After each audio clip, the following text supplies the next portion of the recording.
Good afternoon, everyone.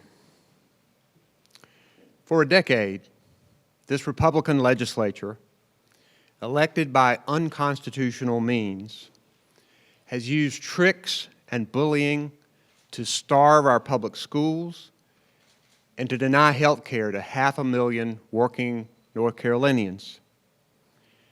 They use lies, bribes, and illegal districts because their policies damage our state and can't pass on their own merit.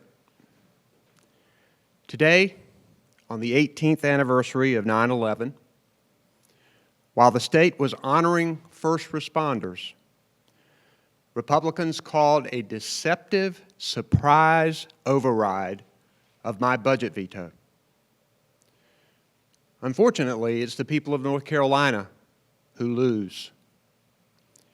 Teachers lose in this vote with much less pay than they deserve. So do bus drivers and cafeteria workers and other education staff.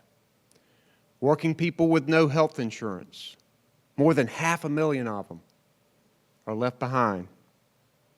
Of course, the winners are the big corporations that get yet another big corporate tax break at the expense of our state schools. Legislative Democrats stood against this budget because they knew we had to do more. For over 2 months, Democrats missed family events, work, and even medical appointments to show up at every session just in case a veto override was suddenly brought up. They also relied on the word of Republican leaders when they were told that there would be no votes, because that's how a true functioning democracy should operate. And for over 2 months, Republicans could not override my veto as long as most of the Democrats were in the chamber. For 2 months, Republicans refused to offer a compromise or sit down at a true negotiating table with me. Democrats were told there would be no votes this morning. This was a bald-faced lie. Earlier this year, Republicans tried to take advantage of a Democratic member who was recovering from breast cancer surgery. It didn't work. She's tough as nails, and she showed up for votes anyway. On a day when tragedy united our country, we should be standing together despite party. But instead, Republicans pulled their most deceptive stunt yet. When you have to use bribes and lies, whether to override a veto or to draw your own legislative districts, you are beyond desperate. We still have an opportunity to sustain this vote in the Senate, and I implore Democratic senators to remain steadfast. But as for the Republican leadership, their ideas haven't worked, their bullying hasn't worked, their bribes haven't worked. And let me be clear, today, Republicans waged an assault on our democracy. They cheated the people of North Carolina. I'll be glad to take your questions. Yes. So this vote was very much intertwined with the proposed vote for Medicaid expansion. Have you spoken to the Speaker, heard anything about their plans? There was felt like a commitment to tie the two of them together, to vote on one and vote on the other. Do we have any sense as to what's going to happen? Don't know what's going to happen. The last conversation I had with the Speaker was this weekend, viewing hurricane damage, talking about that, and talking about potentially splitting the difference between their version of teacher pay and our version of teacher pay. But I have had no further conversations with the Speaker. Yes. You were at a 9/11 commemoration this morning. Were there any Democratic legislators in I'm not aware of that, no. Not aware of that. I'm sorry, follow up. So you don't, I don't know where Democratic members, you didn't see any. I didn't see any this morning, but what I do know is that Democratic members believe there would be no votes this morning. How might this affect the relationship moving forward with House Republicans? You tell me. Am I going to be able to trust anything they say? We have a situation here that we need to have a functioning democracy. And part of that is trust in a person's word. A word should be your bond. I'm going to work to look after the people of North Carolina despite this fiasco that has occurred today. Everything I do, I'm going to keep those teachers in mind, those people who don't have health insurance in mind, our public education system in mind, the fact that we need a school construction bond. We're going to continue to fight for that. And in everything I do, my relationship with them, I'm going to be pushing those issues. But today was an assault on North Carolina democracy, no doubt about it. Governor Cooper, the voters voted in a veto-proof majority in place. By this move today, what does that say about democracy moving forward? Well, to start with, their districts are illegal. They have been ruled illegal by our courts. And they have continued to pass laws and during this period of time have been trying to bribe legislators to vote their way. They've been trying to bully them, but they've not been able to do it. So they've resorted now to lies and deception instead of true negotiation. I think that's what the people of North Carolina would want us to do. Yes.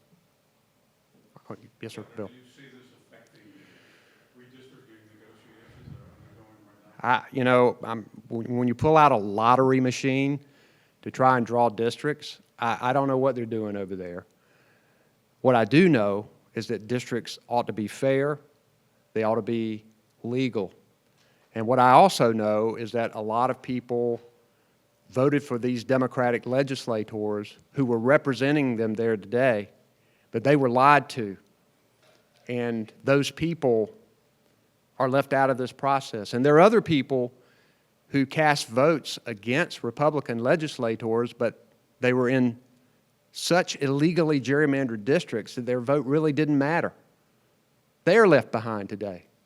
This is about North Carolina's people and those people not having a voice because Republican leadership used trickery, deception, and lies to get it their way. You guys continue to ask me questions about negotiations and how are negotiations going. They never moved 1 inch because their sole mission was to get this thing 100% their ways. They wanted their corporate tax cut instead of more teacher pay. They wanted to put more money into private school vouchers instead of funding properly our public schools.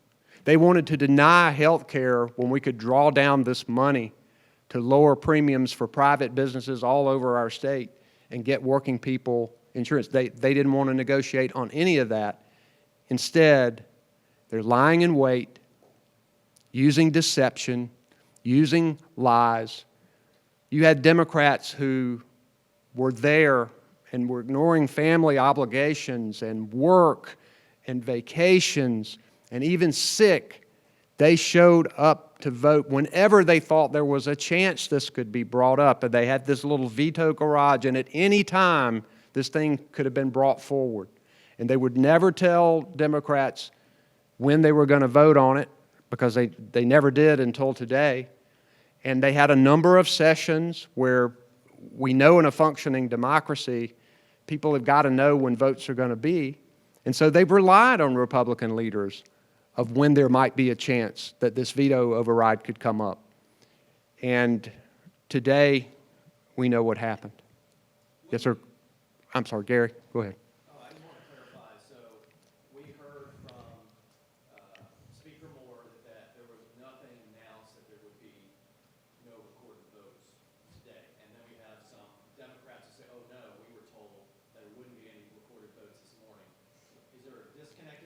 No. There is no confusion here. You look at the number of people who were in that chamber and how many of them were Republicans and how many of them were Democrats. There's no confusion about what happened here. This was a lie. And we know why they were not there, because they were told that there were not going to be votes. And the Republican caucus was laying in wait, ready for this.